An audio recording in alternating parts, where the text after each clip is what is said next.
Alkisah dahulu kala di sebuah kerajaan yang bernama Pengging. Kerajaan tersebut dipimpin oleh raja bernama Damarmaya. Raja Damarmaya pun juga memiliki seorang putra yang bernama Joko Bandung. Suatu hari, raja bertanya kepada Joko Bandung,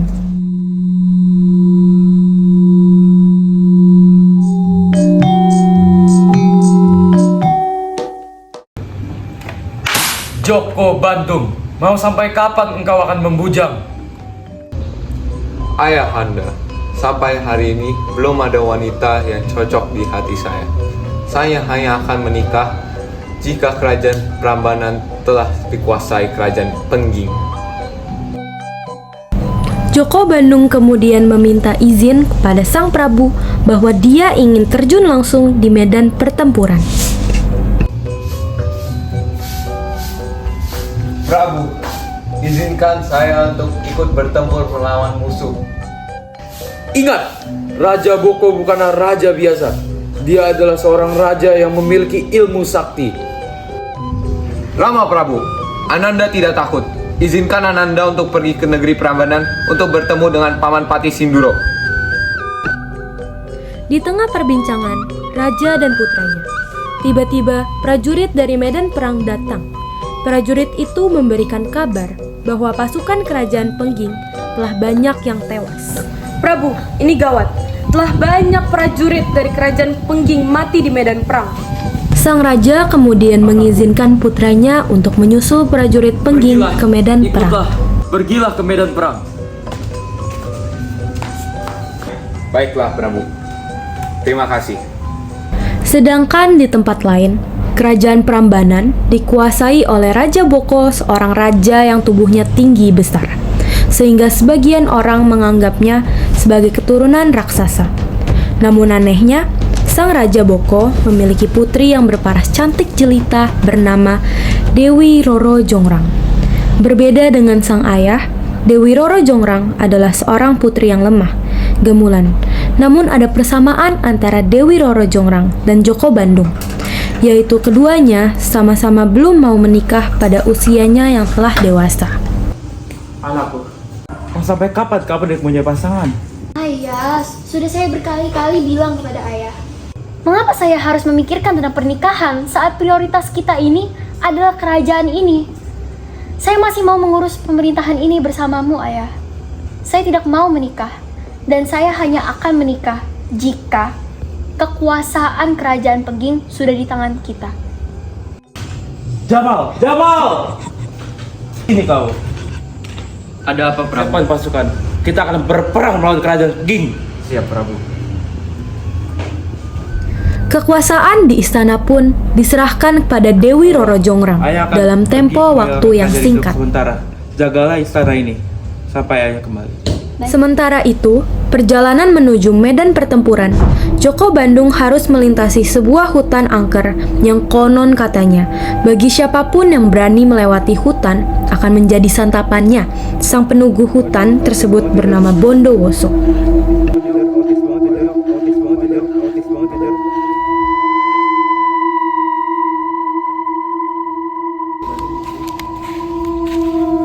Berani sekali kau anak manusia. Apakah kau mempunyai nyawa untuk melawanku? Kau tidak takut dengan macam setan belang dirimu. Maju kau. Ya! Ya! Ya!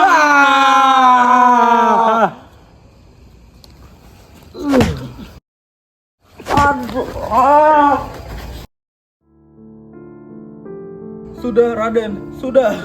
Jangan bunuh saya. Saya sudah cukup kuat. Beraninya kau menghalangi jalanku. Saya ampun saya Raden, saya minta ampun. Apa untungnya jika aku mengampuni kamu? Aku akan memberimu kekuatan Raden. Dengan memasuki tubuhmu akan memberimu kekuatan yang lebih besar. Joko Baiklah. Bandung setuju dengan penawaran tersebut.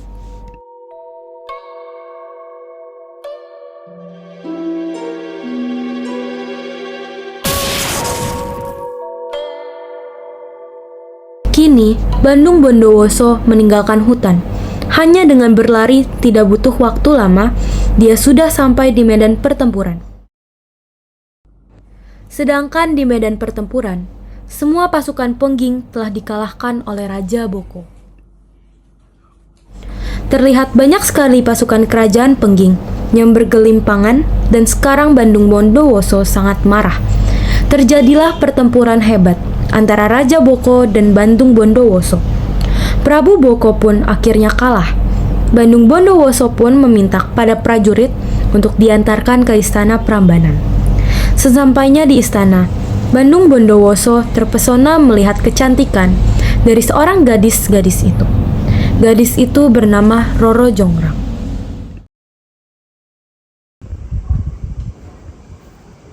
Wahai gadis cantik, siapakah nama engkau? Roro Jongrang pun juga merasa penasaran. Belum sempat menjawab, prajurit memberitahukan bahwa Raja Boko telah gugur di tangan pemuda yang ada di hadapannya. Sontak Dewi Roro Jongrang pun lemas, tak berdaya mendengar kabar tersebut. Saya adalah putri dari... Aku tak peduli bapakmu siapa. Aku Bandung Bondowoso telah menemukan pilihan hatiku hari ini. Maukah kamu jadi permaisuriku? Dewi Roro Jongrang tak mampu menjawab pertanyaan tersebut. Dia sangat benci kepadanya karena Bandung Bondowoso telah menghilangkan nyawa ayahnya. Kau harus menjawab.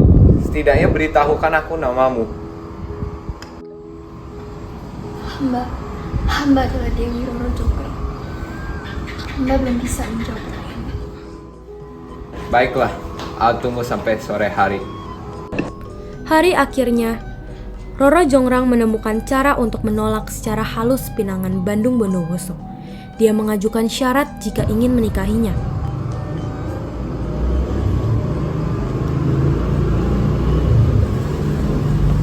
Hamba sudah mempunyai jawaban.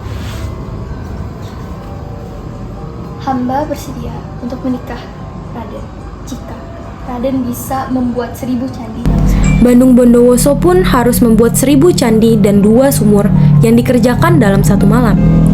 Sejenak Bandung Bondowoso berpikir dengan memejamkan matanya. Dia kemudian masuk ke sebuah dimensi di mana raksasa Bondowoso ada di dalam tubuhnya.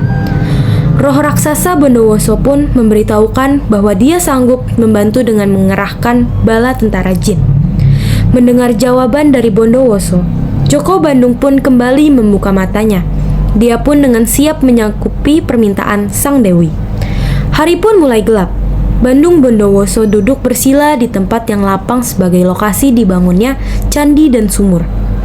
Dia kemudian mengerahkan kekuatan dari Bondowoso sehingga membuat 2 sumur bukanlah hal yang sulit.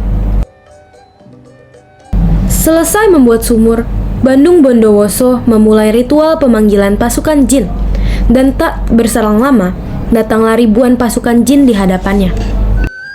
Bandung Bondowoso memerintahkan para jin untuk segera dibuatkan 1000 candi dalam waktu 1 malam. Berjalannya waktu, satu demi satu candi telah selesai dibangun. Melihat hal itu, Dewi Roro Jongrang mulai panik dan cemas. Dia pun segera mencari cara agar Bandung Bondowoso gagal. Dewi Roro Jongrang memerintahkan para dayang kerajaan memukul lesung sehingga terdengar suara riuh. Sementara para pemuda diperintahkan untuk membakar kayu dan tumpukan jerami di sebelah timur Pramban. Akibat dari bunyi lesung yang dipukul membuat ayam jantan di seluruh Prambanan saling berkokok, bersahut-sahutan, sehingga itu juga ribuan jin yang mengerjakan candi ketakutan dan berlarian meninggalkan pekerjaannya. Padahal masih kurang 1 candi yang belum selesai dibangun. Bandung Bondowoso pun tak habis berpikir mengapa fajar begitu cepat datang. Dia pun merasa aneh dengan sinar fajar merah di ufuk timur itu. Dengan kesaktiannya, Bandung Bondowoso terbang menuju tempat cahaya itu berasal. Bandung Bondowoso menemukan para pemuda yang sedang membakar kayu dan tumpukan jerami. Salah satu pemuda menjelaskan bahwa mereka hanya menjalankan perintah dari Dewi Roro Jongrang. Mendengar jawaban itu, amarahnya pun meledak. Bandung Bondowoso mengibaskan tangannya. Seketika tempat tersebut porak-poranda dan para pemuda terpental ke segala arah. Akhirnya kembalilah Bandung Bondowoso menuju bangunan candi yang belum selesai dibangun. Namun sayangnya saat itu hari sudah benar-benar pagi. Sudahlah Raden, sudah jelas Raden tidak bisa memenuhi permintaan hamba. Maka Cukup! Aku tahu ini semua perbuatanmu, Jonggrang. Raden adalah seorang kesatria. Kesatria harus bisa menempati janjinya. Kesatria itu harus bisa teguh pada janjinya. Dan ini sekarang sudah mau pagi. Sekarang sudah pagi, matahari sudah di atas, Raden. Ini buktinya Raden tidak bisa memenuhi janjimu. Bondowoso giginya gemeretak menahan amarah. Dewi Roro Jonggrang nampak sangat ketakutan. Hai Roro Jonggrang, kau hanya mencari alasan. Jika kau tidak mau jadi istriku, katakanlah dengan jujur. Kenapa kau menggunakan tipu muslihat untuk melabuhiku? Kau memang keras kepala. Kutukan Bandung Bondowoso tak bisa ditarik lagi. Seketika, Dewi Roro Jonggrang berubah menjadi batu di antara candi-candi tersebut, hingga akhirnya dapat menggenapi menjadi 1000 candi.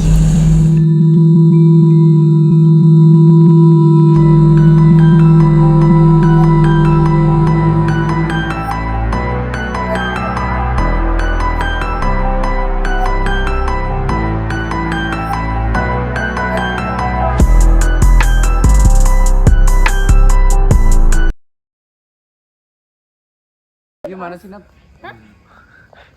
Ini pembuatan setan ya guys, si Bondowoso. Gak ada kain merah yang cukup besar, jadi kita menggunakan kain biru. Bisa nggak? Ini campuran antara Oswald sama Evans. Sama aja. Lihat nih. Kalau gua masuk gak apa-apa. Hai Roro Jonggrang, kau hanya mencari alasan. Baiklah. Lu udah lihat belum Purisa nyanyi Mimicu? Sebenarnya cocoknya sama siapa? Sama Purisa atau sama yang itu? Bandung Bondowoso, guys. Siapa pasukan kita? Kita akan berperang melawan kerajaan Pengging. Siapa pasukan? Kita akan berperang melawan kerajaan